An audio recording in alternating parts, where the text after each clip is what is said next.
Assalamualaikum warahmatullahi wabarakatuh.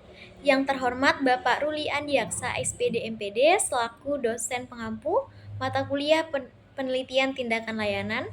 Perkenalkan, nama saya Nur Husna dengan NIM A1S1220903. Di sini saya akan mempresentasikan proposal saya dengan judul Upaya Meningkatkan Kepercayaan Diri Melalui Layanan Konseling Individual dengan Menggunakan Teknik Kursi Kosong. Nah, langsung saja saya akan menjelaskan, yaitu yang pertama, latar belakang. Perkembangan era globalisasi yang semakin pesat terjadi saat ini membutuhkan pengaturan strategi pengelolaan diri yang baik untuk meningkatkan sumber daya manusia atau SDM, terutama dalam bidang pendidikan. Dengan menyadari begitu pentingnya pendidikan, maka sekolah-sekolah yang ada harus mampu membantu siswa memperoleh pendidikan secara optimal, sehingga mendapat prestasi belajar yang sesuai dengan harapan. Inti pokok pendidikan untuk siswa adalah belajar. Namun, kenyataan yang ada selama ini, pendidikan di Indonesia menunjukkan masih belum tercapainya tujuan pendidikan yang secara utuh dapat dilihat dari belum maksimalnya kemampuan yang dicapai oleh siswa dengan potensi yang dimilikinya. Nah, hal ini itu disebabkan karena kurangnya rasa kepercayaan diri siswa dalam proses pembelajaran. Salah satu contoh dengan menjawab soal-soal yang diberikan oleh guru maupun berbicara di depan kelas. Percaya diri yang tinggi membuat siswa lebih optimis, mandiri dalam mengambil keputusan, mampu memotivasi diri untuk bertahan atas kesulitan yang dihadapi. Dan hasil belajar yang diperoleh juga akan maksimal karena bertanggung jawab akan tugasnya sebagai siswi. Ini menurut Pratiwi dan Laksminiati 2016. Maka, dapat dipahami bahwa individu yang merasa percaya diri memiliki rasa optimis dengan kelebihan yang dimiliki dalam mampu mencapai tujuan yang telah ditetapkan. Krisis kepercayaan diri terutama banyak dialami oleh individu yang memasuki tahap perkembangan remaja. Individu yang berada pada masa remaja mengalami proses menemukan pengetahuan mengenai diri sendiri. Kurangnya kepercayaan diri siswa dalam pembelajaran dapat dipengaruhi oleh banyak hal seperti pengaruh lingkungan yang kurang memberikan kesempatan bagi siswa untuk mengekspresikan diri dan kemampuannya. Sering dikucilkan ataupun diremehkan oleh teman, pernah merasa dihina atau dipermalukan di depan umum, serta trauma kegagalan yang pernah dialami di masa lalu. Pentingnya memiliki kepercayaan diri dalam proses pembelajaran agar siswa dapat mengaktualisasikan diri. Nah, aktualisasi diri adalah kemampuan seseorang untuk menemukan dan mengembangkan potensi yang dimiliki. Kepercayaan diri merupakan aspek yang sangat penting bagi seorang untuk mendapatkan pengembangan potensinya. Jika seseorang memiliki bekal kepercayaan diri yang baik, maka individu tersebut akan dapat mengembangkan potensinya dengan optimal. Namun jika seseorang memiliki kepercayaan diri rendah, maka individu tersebut cenderung menutup diri, mudah frustasi ketika menghadapi kesulitan, canggung dalam menghadapi orang lain, sulit menerima realita dirinya. Memiliki kepercayaan diri yang tinggi dalam diri siswa dapat membantu mencapai prestasi dan hasil belajar yang lebih baik lagi. Siswa yang memiliki kurangnya kepercayaan diri akan cenderung lebih sering diam pada proses belajar mengajar berlangsung dan tidak ada keinginan untuk bersaing dengan teman sekelasnya. Padahal mereka memiliki kemampuan yang perlu dikembangkan sebagai motivasi diri dalam meraih cita-citanya. Hal tersebut karena siswa memiliki kurangnya kepercayaan diri sehingga akan berpengaruh pada proses belajarnya dan akan berdampak terhadap nilai belajarnya. Wahyuni 2020 mengungkapkan bahwa terdapat hubungan signifikan antara kepercayaan diri dengan kecemasan berbicara di depan umum. Hasil penelitian ini menunjukkan bahwasanya kepercayaan diri memberikan pengaruh terhadap kegiatan dari setiap individu dalam kehidupan sehari-hari. Rasa percaya diri merupakan bagian yang sangat penting bagi pertumbuhan dan perkembangan, khususnya pada usia remaja. Dalam masa ini, remaja berusaha mencari jati diri. Terkadang dalam mencoba berbagai hal baru dalam hidupnya, ada beberapa hal yang tidak sesuai dengan apa yang diharapkan remaja. Hal ini dapat memberikan dampak bagi pembentukan konsep diri remaja. Pada akhirnya berakibat pada kepercayaan diri yang berkurang. Pada banyak kegiatan, seseorang yang memiliki kepercayaan diri tinggi tidak akan merasa cemas dengan segala intuisi yang belum diketahuinya, dikarenakan ia yakin dengan kemampuan yang dimilikinya. Namun apabila kepercayaan diri tersebut rendah atau berlebihan akan memunculkan banyak hal negatif dari individu tersebut, seperti sering memberikan kesan yang kejam dan lebih banyak punya lawan daripada teman. Oleh karena itu, kemampuan mengelola kepercayaan diri sangat diperlukan agar individu mampu memunculkan hal positif pada dirinya. Adapun layanan dalam bimbingan dan konseling yang dapat digunakan untuk meningkatkan kepercayaan diri yaitu layanan konseling individual.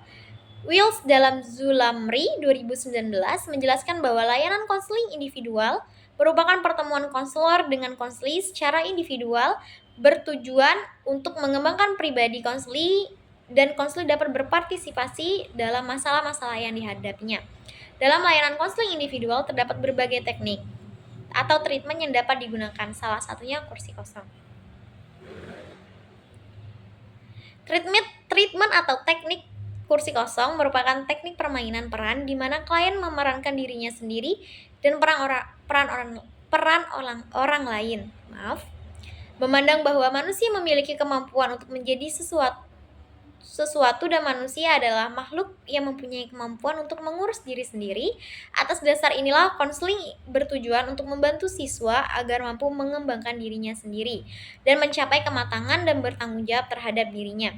Konselor sejak awal konseling sudah mengarahkan tujuan agar siswa menjadi matang dan mampu menyingkirkan hambatan dan memandirikan konseling.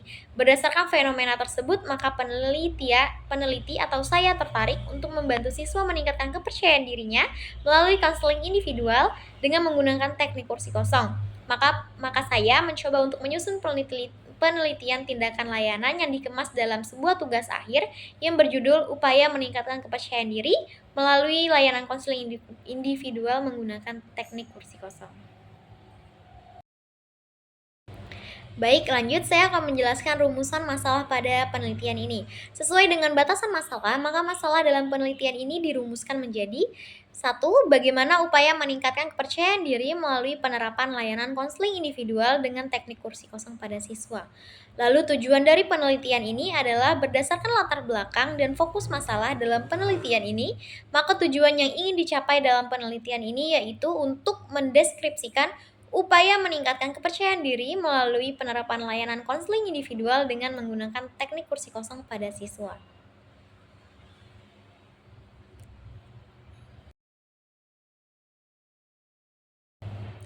Selanjutnya yaitu kajian teori. Yang pertama ada pengertian layanan konseling individual. Konseling adalah suatu proses pemberian bantuan yang dilakukan melalui wawancara konseling oleh orang yang ahli seperti guru pembimbing atau konselor atau guru BK kepada individu yang sedang mengalami suatu masalah yang bermuara pada teratasinya masalah yang dihadapi oleh klien. Nah, dalam proses tersebut, klien menyampaikan semua permasalahannya atau kesulitan-kesulitan belajarnya kepada pembimbing atau guru BK di sekolah. Guru BK membangun dan menciptakan suasana hubungan yang hangat, akrab dengan menerapkan prinsip-prinsip serta teknik-teknik pendekatan yang memadai sehingga setiap persoalan dapat terjelajahi dan terungkap secara terbuka, rinci, sesuai dengan kondisi yang sebenarnya dari lubuk hati klien. Dengan demikian, guru BK dapat menggunakan kekuatan atau potensi klien untuk dapat menyelesaikan permasalahannya sendiri dengan asistensi guru pembimbing atau guru BK. Selanjutnya yaitu ada tujuan dari konseling individual. Nah, menurut Gibson, Mitchell, dan Basil, ada 9 tujuan dari konseling individual, yaitu yang pertama ada tujuan perkembangan, yakni klien dibantu dalam proses pertumbuhan dan perkembangannya, serta mengantisipasi hal-hal yang akan terjadi pada proses tersebut, seperti perkembangan kehidupan sosial, pribadi, emosional, kognitif, fisik, dan sebagainya. Lalu yang kedua ada tujuan pencegahan, yakni konselor membantu klien menghindari hal-hal yang tidak diinginkan. Lalu yang ketiga ada tujuan perbaikan, yakni konseli dibantu mengatasi dan menghilangkan perkembangannya yang tidak diinginkan. Lalu yang keempat ada tujuan penyelidikan, yakni menguji kelayakan tujuan untuk memeriksa pilihan-pilihan pengentasan keterampilan dan mencoba aktivitas baru dan sebagainya. Lalu yang kelima ada tujuan penguatan, yakni membantu konseli untuk menyadari apa yang dilakukan, difikirkan, dan dirasakan sudah baik. Lalu yang keenam ada tujuan kognitif, yakni menghasilkan fondasi dasar pembelajaran dan keterampilan kognitif. Lalu yang ketujuh ada tujuan fisiologis, yakni menghasilkan pemahaman dasar dan kebiasaan untuk hidup sehat. Lalu yang kedelapan ada tujuan psikologis, yakni membantu mengembangkan keterampilan sosial yang baik, belajar mengontrol emosi, dan mengembangkan konsep diri positif dan sebagainya. Selanjutnya yaitu ada fungsi konseling individual. Layanan konseling individual kepada peserta didik mendapatkan layanan langsung yaitu secara tatap muka dengan guru pembimbing atau guru BK untuk membahas dan mengentaskan permasalahan yang dialami oleh klien. Fungsi utama yang didukung oleh layanan konseling individual adalah fungsi pengentasan. Dalam layanan konseling individual, masalah konseling dicermati dan diupayakan pengentasannya dengan kemampuan peserta didik tersebut, sehingga masalah dapat dientaskan secara optimal dan dibantu oleh guru BK. Selanjutnya yaitu ada teknik kursi kosong. Apabila kita membayangkan kursi kosong, tentunya adalah kursi yang tidak diduduki oleh orang. Apabila ada orang yang duduk pada kursi kosong yang disediakan tersebut, maka tidaklah dapat dikatakan sebagai kursi kosong karena sudah ada isinya. Salah satu teknik khusus pada konseling disebut dengan teknik kursi kosong ini.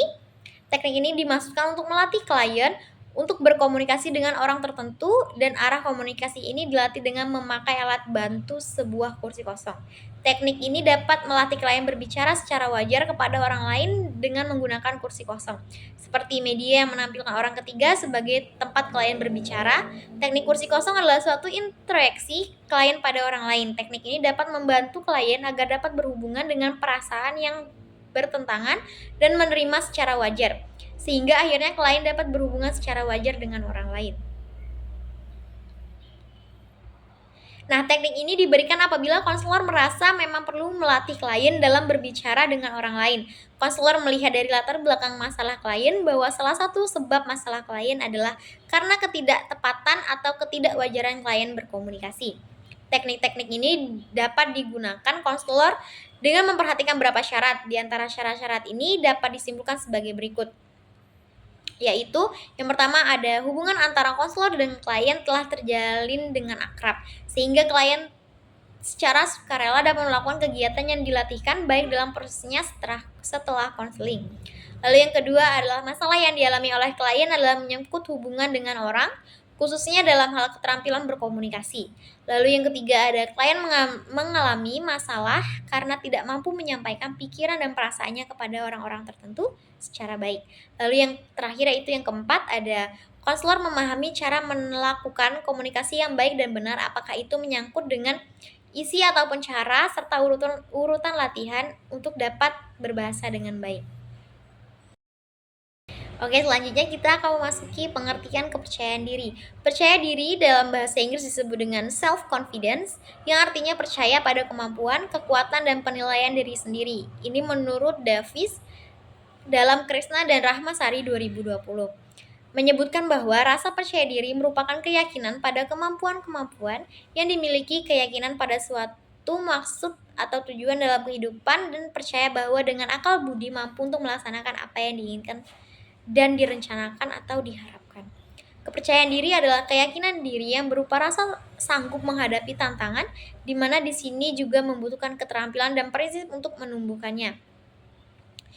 Wijaya 2016 mengemukakan bahwa rasa percaya diri adalah sikap atau keyakinan yang terdapat dalam diri sendiri. Kepercayaan diri adalah sikap yakin yang ada pada diri individu bahwa dirinya mampu melaksanakan atau melakukan sesuatu yang diinginkan. Percaya diri sangat penting untuk dimiliki dalam diri individu karena jika memiliki rasa percaya diri, individu akan lebih percaya bahwa dirinya mampu melakukan apapun yang individu mau dan apa yang dirinya capai. Berdasarkan penjelasan di atas, dapat disimpulkan bahwa kepercayaan diri adalah keyakinan untuk melakukan sesuatu pada diri subjek sebagai karakteristik pribadi yang di dalamnya terdapat keyakinan akan kemampuan diri, optimis, objektif, bertanggung jawab, rasional, dan realistis. Selanjutnya yaitu ada aspek-aspek percayaan diri. Lauser dalam Gusfron dan Risnawati 2013 mengemukakan aspek-aspek yang terkandung dalam kepercayaan diri, yaitu yang pertama ada keyakinan dan kemampuan diri. Adalah sikap positif seseorang tentang bahwa dirinya mengerti dan sungguh-sungguh akan apa yang dilakukannya. Lalu yang kedua ada optimis, yaitu sikap positif seseorang yang selalu berpandangan baik dalam menghadapi segala sesuatu tentang diri sendiri, harapan dan kemampuannya. Lalu yang ketiga ada objektif, yaitu orang yang percaya diri memandang permasalahan atau segala sesuatu sesuai dengan kebenaran semestinya, serta tidak mudah terpengaruh oleh hal-hal di luar kebenaran. Lalu yang keempat ada bertanggung jawab. Nah, adalah kesediaan seseorang untuk menanggung segala sesuatu yang telah menjadi konsekuensi atas apa yang dilakukannya. Lalu yang kelima ada rasional dan realistis, yaitu analisa terhadap suatu masalah, suatu hal, suatu kejadian dengan menggunakan pemikiran yang diterima oleh akal dan sesuai dengan kenyataannya. Berdasarkan paparan aspek-aspek yang sudah saya jelaskan tadi, kepercayaan diri dapat diketahui bahwa individu yang percaya diri bisa dilihat dari perilaku sosial kesehariannya. Lalu selanjutnya ada faktor-faktor kepercayaan diri. Nah, menurut Gufron dan Risnawati 2013, ada rasa kepercayaan diri dari individu seseorang itu terbentuk kepercayaan diri dipengaruhi oleh dua faktor, yaitu ada faktor internal dan eksternal.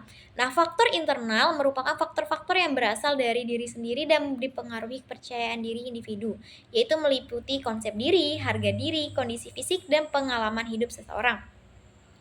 Lalu ada faktor eksternal. Nah, faktor eksternal ini adalah faktor kepercayaan diri yang berasal dari luar diri individu tersebut, yaitu ada pendidikan, pekerjaan, dan lingkungan.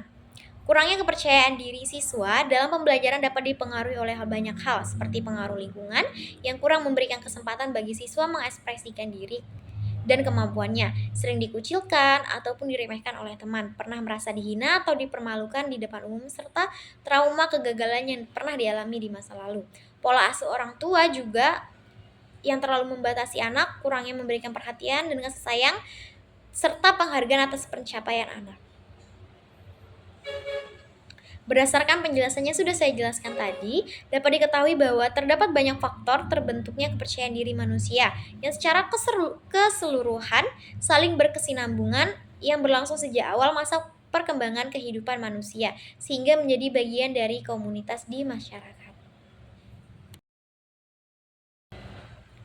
Oke, lanjut yaitu ada hipotesis. Adapun hipotesis dalam penelitian ini yaitu kepercayaan diri pada siswa akan meningkat melalui upaya penerapan layanan konseling individual dengan teknik kursi kosong.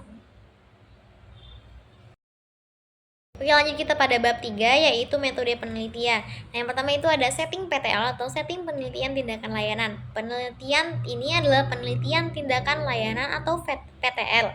Menurut Suja dan kawan-kawan 2017 menyatakan bahwa yang dimaksud dengan PTL adalah usaha penemuan perbaikan atau pemantapan praktik layanan bimbingan dan konseling yang dilakukan secara sistematis, berdaur ulang, bersifat rekreatif, yang dilakukan praktisi BK secara mandiri atau kolatif dalam setting kelas, kelompok, atau individual. Penelitian ini dilaksanakan dalam 3 siklus. Nah, setiap siklus memiliki 2 pertemuan dalam layanan bimbingan konseling individual. Pada penelitian ini, praktisi melakukan kolaboratif dengan guru BK. Selanjutnya itu ada prosedur penelitian. Nah, penelitian ini akan dilaksanakan dalam 3 siklus. Siklus dalam PTL sama dengan jumlah pengulangan atau unlimited yang tidak terbatas. Batasannya adalah pemahaman peneliti. Jika peneliti sudah menemukan pemahaman untuk tindakan terbaik dari berbagai siklus yang sudah dilakukan, maka penelitian dapat dihentikan dan tidak perlu lagi dilanjutkan ke siklus selanjutnya. Jumlah siklus PTL tergantung kepada kesempurnaan hasilnya tanpa dimanipulasi. Nah, yang pertama itu ada pelaksanaan siklus 1. Yaitu yang pertama ada rencana atau skenario. Pada tahap perencanaan, peneliti menyusun serangkaian kegiatan yang akan dilakukan sebagai berikut. Yang pertama ada membuat prosedur pelaksanaan penelitian, yang kedua ada memilih materi layanan yang sesuai dengan permasalahan, lalu yang ketiga ada mempersiapkan jenis permainan, yang terakhir yaitu yang keempat ada menyiapkan instrumen penelitian seperti lembar observasi untuk melihat aktivitas kegiatan yang dilakukan klien dalam konseling individual. Nah, mungkin itu saja yang dapat saya sampaikan. Lebih kurangnya saya mohon maaf. Sampai di sini saja presentasi proposal saya. Saya akhiri. Wassalamualaikum warahmatullahi wabarakatuh.